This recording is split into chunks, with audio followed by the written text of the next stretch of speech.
this is something I'm going to really care about for the next 8 years, and that is volatility within inflation, because we're having the situation where inflation has pulled back, right? Or the numbers that have come out have pulled back, Mhm. and the big problem with inflation is just that we weren't expecting it, right? So we had 0% interest rates. We had a certain economic regime since the global financial crisis, 2009, and we sort of got used to that. And there were periods of buying and selling volatility and certain blips, Brexit, Volmageddon, whatever, COVID. But then we never had like an inflation scare. We never had to like, oh my God, our food is now 4 times more expensive, and can we go on that vacation trip, and what's my job going to be like, and all that sort of thing. And so the inflation that came out of nowhere introduces volatility, or in other words, uncertainty within our lives. Mhm. But I don't know if you're getting the same sense, but there's sort of been like this sense that people are like, okay, well, then there's inflation. Let me just factor that into all my decisions now. When I go to the restaurant, I factor in inflation. When I give a tip, I factor in inflation. When I'm using Uber, I factor in my inflation, and I just accept that. And so that volatility sort of like ebbs away, even though prices are high. Well, inflation now has started to come down. Core inflation has started to come down. Mhm. And the expectation for a lot of people is that we're going to go back to 0% interest rates. Interesting. Okay. And I cannot see that happening yet, because um, what when volatility occurs, it's like ripples within a pond. It ripples out, and we have the initial thing, but then it hits the walls of the edges and then comes back.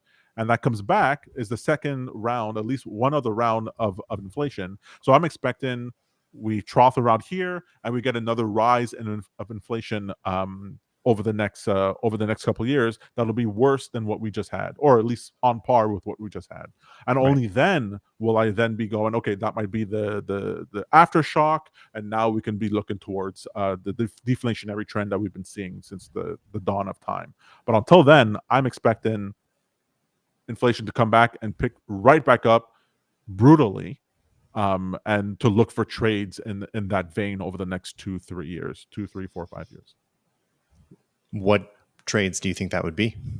Short bonds, short bonds, um, long long inflation sensitive assets. So Mhm. tips, gold. Depending on what goes on with crypto, crypto could be not the highly speculative, altcoins, but Bitcoin, Ethereum, some of the top ones. They Energies. could potentially. Well, Energies the benefit from inflation quite a bit. Sure, but I mean, I'm not an expert, but there's so many things happening right now in the energy space. Mhm. We have this huge demand because of AI, like massive demand for energy. But then there's just these weird things where there's new technologies that have not been deployed yet, but should be able to generate far more energy than what we're used to. Remember, we had the energy scare in COVID, right? And so from then there was all this push. China built coal plants, and nuclear plants are in the works in all kinds of different countries. And there's this debate now with in the United States as to should fracking be brought back. Like, there's this demand for energy again, and I'm wondering if I wonder if that takes over and we actually get a deflationary effect in energy where it becomes cheaper and cheaper in order to produce. But literally, I'm regurgitating Twitter spaces that I've seen. I don't have any inside knowledge to it. Interesting to note, though. Yeah. If we do see a resurgence in inflation, there are definitely some plays there. I think traditionally energy seems to benefit from that. Is obviously increases in price and profitability goes up, but to your point, there could be deflationary effects for sure. I see that. Well, Kenneth Rogoff talks about here recently this idea of spikes of inflation, and this is why I got excited, because it's a very minority of people who are really talking about the second wave of inflation that we might be getting, a couple of years from now. And this guy's well respected, worked at the IMF, Harvard, Princeton, the whole shebang, has made good predictions. And to see more and more people talk about this sort of idea makes me feel like I'm not out of left field, because the I was very annoyed that Taleb, Nassim Taleb, Nicholas Nassim Taleb. Forgive me, I shouldn't speak about him like he's my friend, whatever. Mr. Nicholas Nassim Taleb. When he made bets in that interview that I cite often that he did in the depths of COVID in 2020, and they're like, "What bets are you placing?" He's like, "Oh, I'm betting on inflation." And people are like, "What? We've been at Yeah, yeah. 0% interest rate for years. You bet on inflation?" Yeah, and then it exploded. I'm like, how did I not see this coming? And so the reason the last thing I wanted to say about the spike in inflation thing is that we all know I mean, you're hearing what Kamala Harris and Donald Trump are talking about for their spending programs. My God, they're going to add trillions of dollars to the deficit, and this whole populist move um, is gonna they're gonna put money into the hands of people in various different ways, and that's gonna fuel this inflationary rise in the United States, which will then export the inflation to the rest of the world, the likes of which we haven't seen for quite a while. That's my Mm. fear. That's my expectation. But I'm really curious to get you on the record as to like, do you think inflation drops precipitously, or and that we head towards 0% interest rates, or do you have any expectation that inflation will surge or run rampant? I think it's too early to tell. I think if we fall into a recessionary period for some time here, even if it's just a technical recession, but if by any factor uh, consumer demand decreases enough, I think that's a deflationary effect on the economy that will be positive from a long term perspective.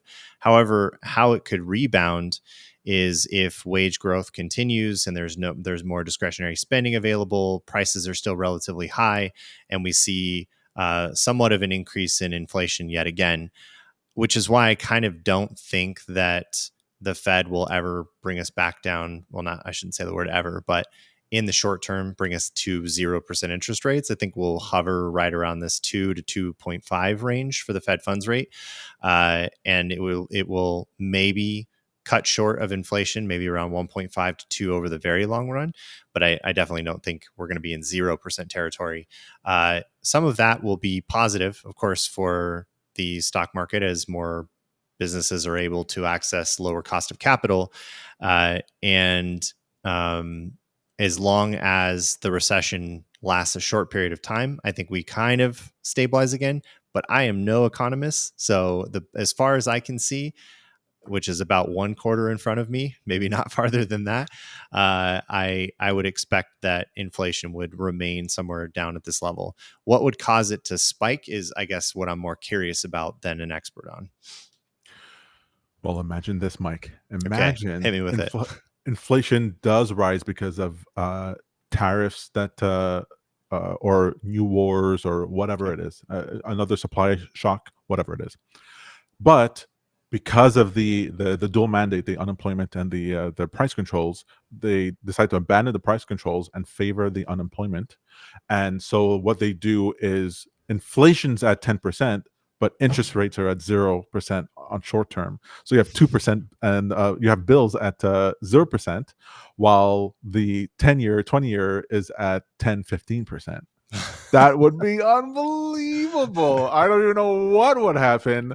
That'd be absolutely crazy. Because we had what a negative yield curve, inverted yield curve for Mhm. forever. Imagine we had the opposite on the other end for who knows how long that lasts. 4 years Especially to for that degree, I think that would be it'd be more extreme insane. than we've ever seen before, right?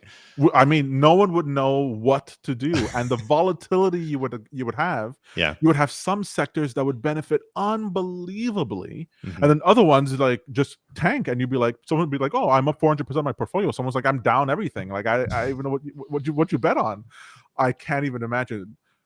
To me, I sort of want to see something like that happen because it's in these periods of change, in these fourth turning type periods, Hmm. where we then get to see new things get instituted, and we're out with the old, and new institutions and new habits and new assets get created. So I sort of want that, but then also, it's like one of the aliens to land. Sure, I'd love to fight aliens, but then I have to fight aliens. That's not fun. Now you got to deal with consequences of that economic environment, right? Exactly. But they're going to print money. They're going to print money. They said it already. They're going to do it, and the president's are going to print money. It's election year, so I don't see how that's going to stop.